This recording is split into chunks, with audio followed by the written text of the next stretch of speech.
Assalamualaikum warahmatullahi wabarakatuh. Saya Siti Habibatul Aziza. Saya bidan di Puskesmas Susukan Lebak.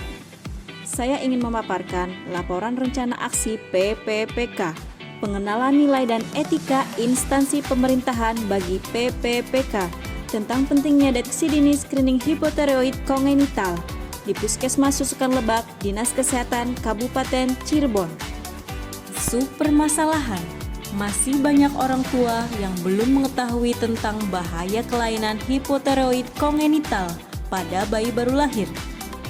Latar belakang, menurut Undang-Undang Nomor 20 Tahun 2023 tentang Aparatur Sipil Negara, mengamanatkan instansi pemerintah untuk wajib memberikan pendidikan dan pelatihan terintegrasi bagi PPPK 1 tahun masa percobaan.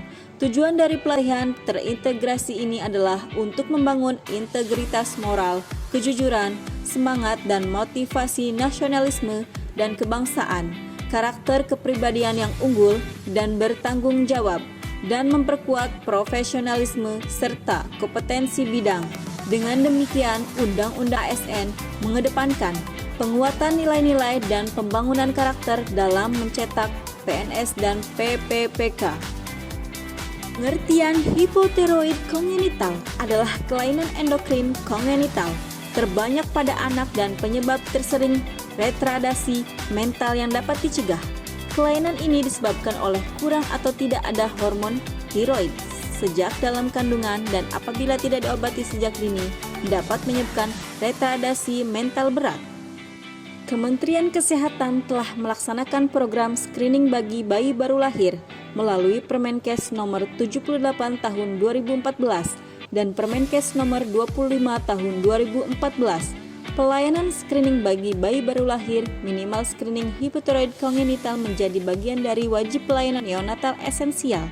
Dengan demikian, di Ponet Puskesmas Susukan Lebak ini, kami selalu mengedukasi pasien setelah melahirkan agar setiap bayi baru lahir dilakukan deteksi dini SHK agar tidak terjadi keterlambatan penanganan. Adapun maksud dan tujuan. Maksud kegiatan rencana aksi PPPK di lingkup pemerintah daerah Kabupaten Cirebon memiliki maksud: 1. Peserta mampu memahami program rencana aksi serta mengenal nilai dan etika instansi pemerintah. 2. Peserta mampu mengaktualisasikan nilai-nilai dasar ASN berakhlak. Tujuan umum: 1. Pengenalan tugas dan fungsi ASN. 2. Pengenalan nilai dan etika pada instansi pemerintah. 3.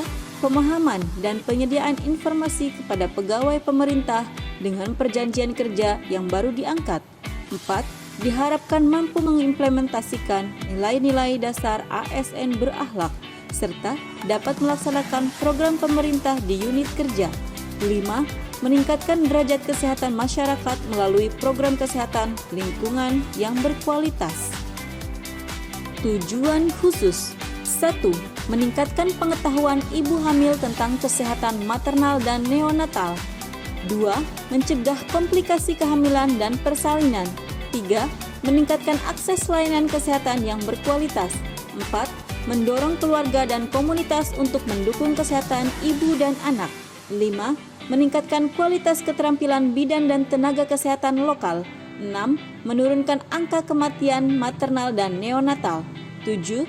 Mendorong peningkatan praktik kesehatan yang aman bagi ibu dan bayi.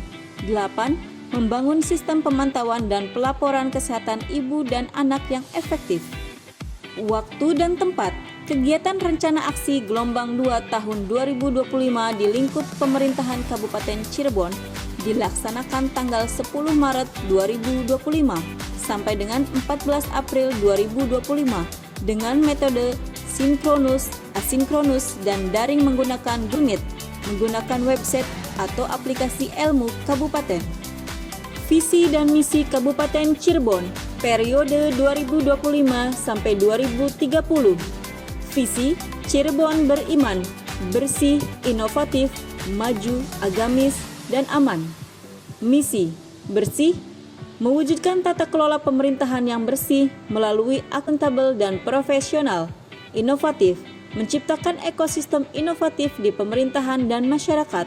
Maju, menciptakan masyarakat modern yang tidak meninggalkan jati diri adat dan budaya. Agamis, menguatkan toleransi antar umat beragama sesuai dengan keyakinan para pemeluknya. Aman, menciptakan lingkungan yang asri, aman, dan nyaman. Manajemen Kepegawaian dan Penilaian Kinerja (PPPK) berdasarkan Peraturan Pemerintah Nomor 49 Tahun 2018 tentang manajemen PPPK, pegawai pemerintah dengan perjanjian kerja adalah warga negara Indonesia yang memenuhi syarat tertentu yang diangkat berdasarkan perjanjian kerja untuk jangka waktu tertentu dalam rangka melaksanakan tugas jabatan pemerintahan. Tupoksi ASN.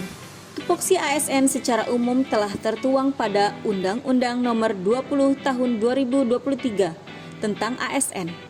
Sedangkan tupoksi terampil bidan tertuang pada Permenpan RB Nomor 36 Tahun 2019 tentang bidan terampil, bahwa terampil bidan wajib melaksanakan beban kerja mencangkup pelayanan ibu dan anak, melakukan tindakan pencegahan infeksi, pelayanan imunisasi, dan pelayanan KB. Rencana Hasil Kerja PPPK 1. Pengkajian ibu hamil, bersalin, dan nifas fisiologis. Tujuan kinerja, meningkatkan kesehatan ibu dan bayi, serta menurunkan angka kematian ibu dan bayi.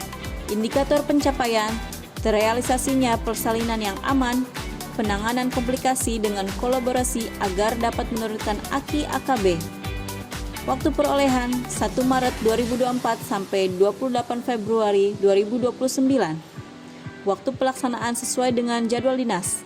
2. Pengkajian pada ibu bersalin kala 1, 2, 3, dan 4 fisiologis. Tujuan kinerja, penanganan ibu bersalin sesuai standar. Indikator pencapaian, semua ibu hamil mendapatkan penanganan sesuai standar. Waktu perolehan 1 Maret 2024 sampai dengan 28 Februari 2029. Waktu pelaksanaan sesuai dengan jadwal dinas. 3. Penanganan prarujukan maternal dan neonatal. Tujuan kinerja, pemanfaatan fasilitas Ponet sebagai upaya kolaboratif untuk menurunkan AKI dan AKB. Indikator pencapaian, terrealisasinya semua persalinan di Ponet agar mendapatkan penanganan kegawat daruratan secara kolaboratif. Waktu perolehan 1 Maret 2024 sampai dengan 28 Februari 2029. Waktu pelaksanaan sesuai dengan jadwal dinas. 4. Pengkajian pada bayi baru lahir. Tujuan, deteksi dini komplikasi bayi baru lahir. Indikator pencapaian, melakukan pemantauan ibu bersalin dan pemeriksaan bayi 24 jam, 48 jam bayi baru lahir di Puskesmas Sukan Lebak. Waktu perolehan 1 Maret 2024 sampai dengan 28 Februari 2029. Waktu pelaksanaan sesuai dengan jadwal dinas. 5. Edukasi pencegahan infeksi pada petugas dan pasien. Tujuannya mencegah penularan infeksi nosokomial di ruang bersalin. Indikator pencapaian, monitoring penggunaan APD dan kebersihan tangan petugas sebelum dan sesudah memberikan pelayanan kebidanan. Waktu perolehan 1 Maret 2024 sampai dengan 28 Februari 2029. Waktu pelaksanaan sesuai dengan jadwal dinas. 6. Melakukan pemeriksaan SHK, tujuan untuk mendeteksi hormon tiroid sejak dini. Indikator pencapaian, jumlah bayi yang menjalani pemeriksaan SHK. Waktu perolehan 1 Maret 2024 sampai dengan 28 Februari 2029. Waktu pelaksanaan sesuai dengan jadwal dinas. 7. Melakukan pemeriksaan PJB. Tujuan untuk mendeteksi kelainan jantung sejak dini. Indikator pencapaian, jumlah bayi yang menjalani pemeriksaan PJB. Waktu perolehan 1 Maret 2024 sampai dengan 28 Februari 2029. Waktu pelaksanaan sesuai dengan jadwal dinas. 8. Pelayanan imunisasi HB0. Tujuan, pencegahan penyakit hepatitis. Indikator pencapaian, melakukan pemberian imunisasi HB0 pada bayi baru lahir.